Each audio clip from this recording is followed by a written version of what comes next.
Que se passe-t-il quand un foyer paisible se transforme en champ de bataille pour l'argent et l'orgueil? Restez avec nous jusqu'à la fin. Un jeune couple venait à peine de commencer à façonner sa routine tranquille et heureuse lorsqu'une figure inattendue entra dans leur quotidien. La belle-mère décida que les revenus impressionnants de sa belle-fille lui donnaient des privilèges spéciaux et, sans la moindre gêne, déclara: Tu rapportes 200 000 et ma pension n'est que de 27. Sois une gentille fille et prends entièrement soin de moi. Les visites constantes de la femme plus âgée devinrent bientôt un lourd fardeau pour les jeunes mariés. Chaleureuse salutation à vous, chers auditeurs. Ici Louis Barnard et je suis ravi de vous accueillir sur la chaîne Âme Solidaire. Aujourd'hui, je vous partage une nouvelle histoire captivante et pleine de réflexion. Installez-vous confortablement et profitez de l'expérience. Amélie travaillait comme analyste senior dans une grande entreprise technologique depuis maintenant 3 ans. Son salaire était réellement impressionnant, 200 000 roubles par mois, ce qui, dans leur ville, était considéré comme bien au-dessus d'un niveau de vie confortable. Son mari, Luc, gagnait un peu moins, travaillant comme ingénieur dans une usine voisine, mais ensemble, ils parvenaient à vivre très confortablement dans leur appartement de 2 pièces, acheté avec un prêt immobilier peu après leur mariage. La belle-mère, Madame Thérèse Laurent, vivait dans un quartier voisin, dans son propre petit appartement d'1 pièce, et jusqu'à récemment, elle n'interférait pas beaucoup dans leurs affaires familiales. Elle était encore relativement jeune, à 58 ans, et venait tout juste de prendre sa retraite de son poste de comptable dans une petite entreprise. Sa pension, cependant, était réellement modeste, 27 000 roubles. Tout changea il y a environ 1 mois, lorsque Madame Laurent découvrit le montant exact du revenu d'Amélie. Avant cela, elle avait seulement deviné que sa belle-fille gagnait bien, mais les chiffres réels la stupéfièrent. Ce même jour, elle appela son fils et lança un long discours sur l'injustice de la vie. Comment une jeune femme pouvait gagner autant alors qu'elle, qui avait travaillé toute sa vie, devait survivre avec ce qu'elle appelait une pension misérable. Au début, ces visites étaient inoffensives. Madame Laurent venait sous prétexte de prendre des nouvelles de son fils, apporter de petites pâtisseries et demander des nouvelles de leur quotidien. Peu à peu, cependant, les conversations tournaient toujours autour de l'argent. Elle commença par des plaintes discrètes, la hausse des prix des courses, les factures qui dévoraient la moitié de sa pension et le coût élevé de ses médicaments. Amélie ressentit d'abord de la sympathie et proposa même plusieurs fois d'aider pour les courses ou de payer certaines factures. Mais Madame Laurent refusait toujours fièrement, insistant sur le fait qu'elle n'était pas habituée à accepter la charité. En même temps, ses allusions devenaient plus directes et le contraste entre sa petite pension et le salaire élevé de sa belle-fille devenait plus marqué et plus persistant. Luc choisit de ne pas reconnaître la tension qui s'installait dans l'air. Chaque fois qu'Amélie essayait de parler du comportement de sa mère, il balayait simplement le sujet, disant qu'elle avait juste du mal à s'adapter à la retraite. Il ne comprenait honnêtement pas pourquoi sa femme prenait ce qu'il considérait comme de simples plaintes de manière si personnelle. Il y a 2 semaines, les choses commencèrent à se dégrader. Madame Laurent se mit à apparaître dans leur appartement presque tous les jours, toujours juste à l'heure du dîner. C'était comme si elle pouvait sentir l'odeur de la nourriture, apparaissant à la porte avec un sourire innocent et des phrases comme « Je passais juste par là » ou « Je me suis dit que j'allais voir comment vous alliez ». Amélie cuisinait pour 2, mais se retrouva maintenant à nourrir 3 personnes. Les repas s'épuisaient plus vite et les dépenses de courses augmentaient. Mais plus que l'argent, c'était l'assurance avec laquelle la belle-mère traitait ses dîners comme quelque chose qu'elle méritait qui dérangeait Amélie. Elle n'offrait jamais d'aider à cuisiner ou à faire la vaisselle, et après avoir mangé, elle s'installait sur le canapé et continuait ses longs discours sur la difficulté de la vie pour les retraités. Le point de rupture arriva le lundi. Madame Laurent arriva inhabituellement tôt, vers 6 heures du soir, juste au moment où Amélie commençait à préparer le dîner. Cette fois, elle passa toute subtilité et alla droit au but. « Tu gagnes 200 000 et ma pension n'est que de 27. Sois une gentille fille et prends totalement soin de moi, » annonça-t-elle en s'installant sur une chaise de la cuisine comme une reine réclamant son trône. Amélie resta figée, tenant encore la louche dans sa main. En 1 année de mariage, elle n'avait jamais entendu une demande aussi directe. Madame Laurent continua avec empressement. « Regarde comment je vis. Avec si peu d'argent, on peut à peine manger correctement. Et regarde-toi, bonne nourriture, maison confortable. Qu'est-ce que ça te coûterait de me soutenir complètement? Pour toi, ce n'est rien. Pour moi, c'est une question de survie. » Luc était assis dans le salon devant son ordinateur, faisant semblant de ne rien entendre. Amélie comprit qu'il ne pouvait pas compter sur son mari pour la soutenir. Calmement, elle expliqua qu'ils devaient économiser pour leurs prêts immobiliers et leurs futurs enfants, mais qu'elle était prête à aider de temps en temps pour les courses ou en cas d'urgence. Cette réponse ne satisfit clairement pas la belle-mère. Elle ricana et lança une nouvelle vague de plaintes, désormais teintée d'accusations d'égoïsme et de manque de cœur. À ses yeux, Amélie était simplement obligée de soutenir la famille de son mari à cause de ce qu'elle gagnait. Le mardi, cela se reproduisit. Madame Laurent arriva encore plus tôt, vers 5h30, et prit immédiatement possession de la cuisine. Cette fois, elle apporta un carnet rempli de dépenses mensuelles soigneusement notées. La liste semblait impressionnante. Selon ses calculs, elle avait besoin d'environ 40 000 roubles par mois pour vivre avec un minimum de confort. « Regarde ici », dit-elle en tapotant la page. « La nourriture à elle seule nécessite au moins 15 000 si tu ne veux pas manger de déchets. Les médicaments, c'est 8 000. On ne met pas de prix sur la santé. Les charges, 5 000. Les vêtements, les cosmétiques et le coiffeur, encore 7 000. Et puis, il y a les dépenses imprévues. Pour toi, 40 000, ce n'est rien. Pour moi, c'est la chance de vivre avec dignité. » Amélie écoutait en silence tout en coupant des légumes pour une salade. La belle-mère s'anima davantage et poursuivit. « Réfléchis-y.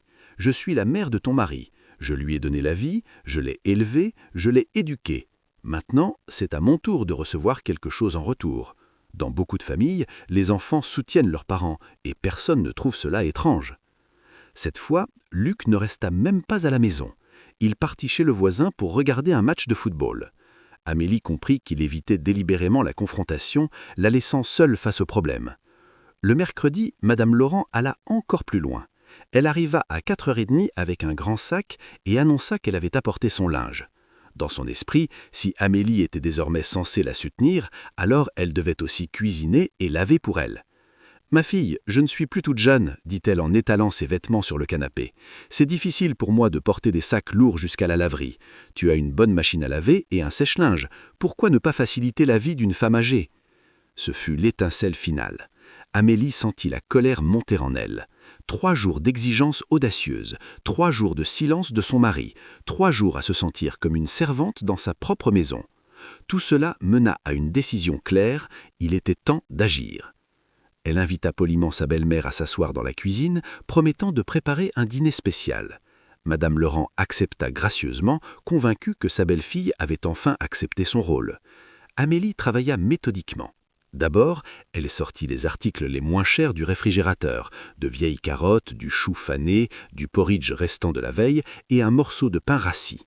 Puis, elle ajouta un yaourt périmé qu'elle apprêtait à jeter et une boîte de ragoût qu'elle avait achetée pour le chat. La belle-mère regardait avec intérêt, comme mentant de temps en temps. « Tu vois, tu as tout ici, le réfrigérateur est plein de toutes sortes de nourriture, alors que chez moi, il n'y a presque rien. » Amélie remua la marmite, un étrange mélange de couleurs et de formes indéfinies. L'odeur était tout aussi inhabituelle, un mélange de lait aigre, de vieux légumes et de ragoût Montmarché. « Qu'est-ce que tu fais ?» demanda Madame Laurent en fronçant le nez. « Un plat spécial, » répondit calmement Amélie. « Une recette pour ceux qui ont un budget serré. Je l'appelle le dîner à 27 000 roubles. » Quand Luc revint, la table était déjà mise. Devant sa mère se trouvait une assiette remplie de contenus suspects. À côté, il y avait un morceau de pain rassis et un verre d'eau du robinet. Devant Luc et Amélie se trouvaient des repas normaux, des boulettes, un accompagnement et une salade fraîche. « Qu'est-ce que c'est censé être ?» s'exclama Madame Laurent en piquant le mélange étrange avec sa fourchette. « C'est un dîner qui correspond à ton revenu, » dit Amélie d'une voix égale en s'asseyant. « Tu as dit que ta pension est de 27 000. Cela fait environ 900 roubles par jour pour la nourriture. Ce repas correspond à ce montant. » Le visage de la belle-mère rougit de colère. « Tu te moques de moi? Je ne suis pas un chien, je ne mangerai pas ça. Et je ne suis pas un distributeur automatique d'argent censé te soutenir entièrement, » répliqua Amélie. « Tu as demandé l'équité. La voilà. Vis selon tes moyens. » Luc essaya d'intervenir.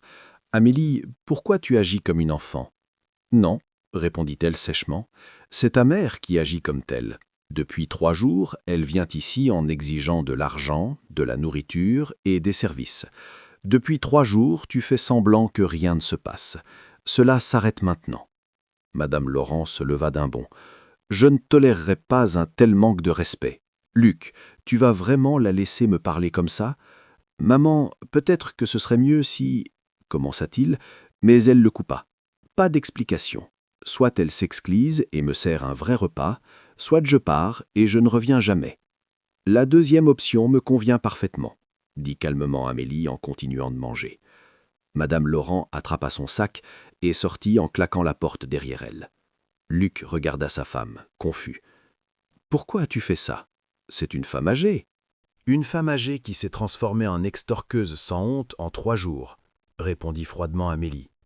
Si tu la plains tant que ça, alors tu peux la soutenir avec ton propre salaire. Au cours des 2 semaines suivantes, Madame Laurent déclara une guerre silencieuse à sa belle-fille. Elle appelait son fils au travail, se plaignait auprès des voisins de la grossièreté et du cœur froid des jeunes, et essaya même de recruter d'autres proches de son côté. Mais ses efforts n'aboutirent à rien. Tout le monde pouvait voir à quel point ses exigences étaient déraisonnables.